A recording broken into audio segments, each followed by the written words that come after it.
Hello friends, welcome to C A centre. देखिए, हम इस समय न्यूज़ में बहुत इम्पोर्टेंट एक ऑर्गेनाइजेशन रहता है और उसका रिलेवेंस होता है एग्ज़ाम्स के पॉइंट ऑफ व्यू से। और एक नॉर्मल आदमी को भी जानना चाहिए। देखिए, क्यों जानना चाहिए? एक नॉर्मल आदमी को, हर एक आदमी जिसकी इनकम होने लगती है कुछ अमाउंट में, वो कहीं ना कहीं ये कार या फिर बाइक वो खरीदता है और उसको चलाने के लिए ऑयल चाहिए होती है, राइट। तो हमें ये पता हो कि ऑयल हम प्रोडक्शन करते हैं इंडिया में या फिर इंपोर्ट करते हैं कहीं से, राइट। उसी को देखते हुए हम यहाँ पे डिस्कस करते हैं। ऑर्गेनाइजेशन है ओपेक। OPEC, right. सबसे पहले ऑर्गेनाइजेशन का फुल फॉर्म देख लीजिए क्या है। Organisation of petroleum exporting country. देखिए, organisation of petroleum exporting countries.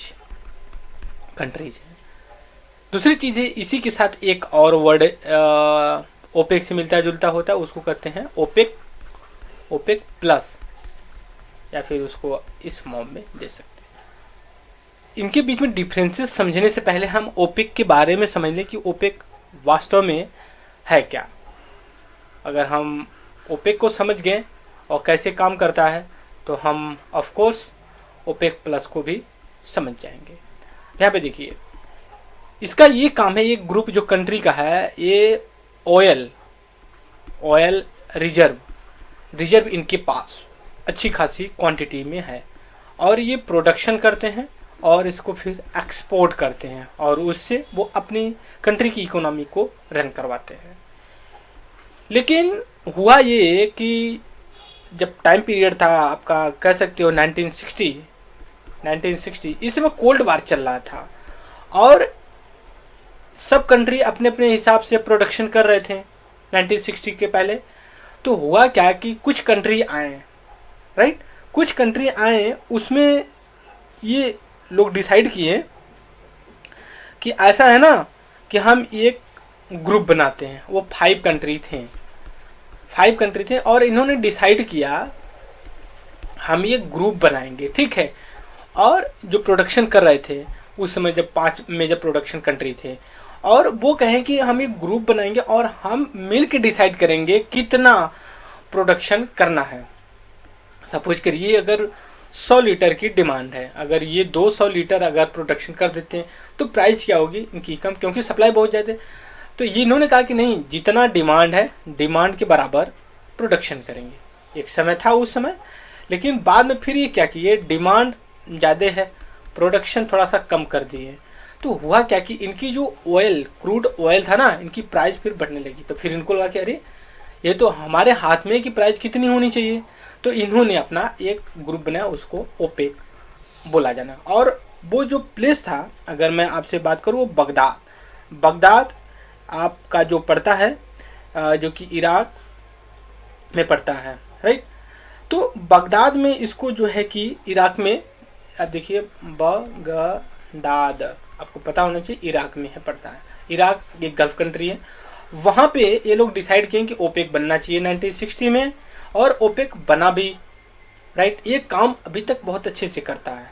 अभी ये डिसाइड कर लेते हैं, प्रोडक्शन को भी कम कर लेते हैं अपना, उससे प्राइस अच्छी खासी इनको मिल जाती है। तो ये बगदाद, लेकिन इसका हेड क्वार्टर, ओपेक का अगर हेड क्वार्टर की बात करें तो बगदाद में थोड़ी है। बस बगदाद में एक कॉन्फ्रेंस हुआ था और वहाँ से जो कि चीज़ें निकल के आई। इसका जो हेड क्वार्टर पड़ता है आपका वियना ऑस्ट्रिया में पड़ता है। ऑस्ट्रिया, देखिए ऑस्ट्रिया ऑस्ट्रेलिया में कंफ्यूज्ड मत होइएगा, क्योंकि ये ऑस्ट्रिया है जो कि एक यूरोप का लैंड लॉक कंट्री है, लाइक लैंड लॉक कंट्री है। तो इसका हेडक्वार्टर वहाँ पे है। कब? 1960 में किया गया इस्टेब्लिशमेंट। एट प्रेजेंट टाइम में टोटल जो मेंबर है ना, इसके 13 है। 13, अभी मैं एक इमेज दिखाऊंगा उनके ग्लोब पे, जो कि उनके मार्क किए होंगे, आसानी होगी आपको इनको रिमाइंड करने में। तो ये कार्टेल सिस्टम का है और वो जो है कि इसको करते हैं। अब यहाँ पे हम देखते हैं, थोड़ा सा इमेज देखते हैं, इमेज से पता चलेगा कि क्या क्या है। यहाँ पे देखिए ये ओपेक है, और ये ओपेक कंट्री आप यहाँ पे काउंट कर सकते हो। देखिए 2 आपके साउथ अमेरिका से हैं, राइट। आप यहाँ पे देख लीजिए, थोड़ा सा हम इसको थिन कर लेते हैं। यहाँ पे इक्वाडोर है एक, और एक वेनेजुएला है। को पता होना चाहिए ये कहाँ पे है। ये साउथ अमेरिका कॉन्टिनेंट पड़ता है जो वहाँ पे है। अब आते हैं बाकी जो बच गए हैं 11।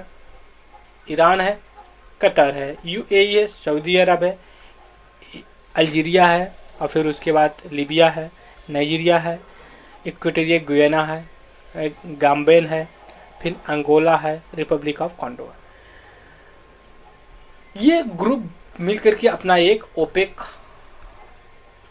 बना रखे हैं, और 1960 में इसको किया गया। हेडक्वार्टर वियना में इसका पड़ता है। ये थोड़ा सा हमने मैप के थ्रू इनके मेंबर्स का कैलकुलेट किए, कौन कौन से इनके मेंबर्स हैं। दूसरी चीज़, अब हम यहाँ पे आते हैं, देखते हैं कि इसके जो ओपेक प्लस है, राइट, जो ये ओपेक प्लस है ना, वो उसका क्या मतलब है, हम उसको देख लेते हैं। अब देखिए ओपेक प्लस जो कंट्री ओपेक के अलावा, ये 13 कंट्री के अलावा जो एक्सपोर्ट करते हैं ऑयल ना, उनको ओपेक प्लस बोला जाता है, राइट। अब इससे क्या हुआ, कंपटीशन और बढ़ गया। बढ़ किस मामले में गया, अगर मान लीजिए ये ओपेक प्लस जो ओपेक के मेंबर नहीं है, लेकिन ये भी तो एक्सपोर्ट कर रहे हैं, हुआ क्या कि due course of the time discovery आई कि भाई कि नहीं, ये कंट्री के पास भी जो कि रिसोर्स है, राइट। तो ओपेक प्लस, तो ये मिल करके फिर अब क्या किए कि ये अब बातें नहीं सुनते हैं ओपेक की, ओपेक वालों की। अब ये ऑलमोस्ट 11 कंट्री का मानते हैं, लेकिन बस इसका मतलब ही ये है कि अदर देन ओपेक कंट्री दो exporting producing crude oil. Crude oil का मतलब ये होता है जैसे कि ऐसा नहीं कि बोर से हम निकालें ऑयल सीधे जो कि अपने कार में भर लेते हैं, उसका रिफाइन प्रोसेसिंग होती है। और ये खुशी की बात है कि इंडिया सबसे ज़्यादा इंपोर्ट करता है, लेकिन सबसे ज़्यादा जो कि एक्सपोर्ट भी करता है पेट्रोलियम प्रोडक्ट, क्रूड ऑयल को इंपोर्ट करता है, उसको रिफाइन करके अच्छी खासी उसके पास टेक्नोलॉजी है इंडिया के पास, तो प्रोड्यूस करता है। तो ओपेक प्लस में 13 या 11 कंट्री आती हैं, और उनमें से सबसे पहले अगर मैं बात करूँ तो आप रसिया का ले सकते हो। अब यहाँ पे हम कंपैरिजन करते हैं, एक आपको और मैं इमेज दिखा रहा हूँ, उस पर जो है कि मेंशन किया गया। यहाँ पे देख सकते हैं आप OPEC plus country, OPEC, non OPEC, OPEC या नॉन ओपेक बोल सकते हो। तो ये क्या है कि वो कंट्री हैं जो ये चाहती हैं कि हम एक्सपोर्ट करें, और थोड़ा सा हम कलर चेंज कर लेते हैं, एक्सपोर्ट करें crude oil with OPEC country, term as a OPEC plus country. जैसे कि टर्म एज ए मतलब कि अगर मानते हैं तो लोग एक साथ कर सकते हैं। ये हमने डिस्कस किया कि ये ओपेक कंट्री हैं, ओपेक हैं, और ये जो कि नॉन ओपेक है या फिर ओपेक प्लस है। फिर हम देख लीजिए अजरबैजान है, बहरीन है, ब्रुनई है, कजाकिस्तान है, फिर उसके मलेशिया, ओमान है, रसिया। इसमें रसिया सबसे इंपॉर्टेंट है, रोल प्ले करता है। सूडान है, साउथ सूडान है, रसिया सबसे ज़्यादा इंपोर्ट या फिर रोल प्ले करता है।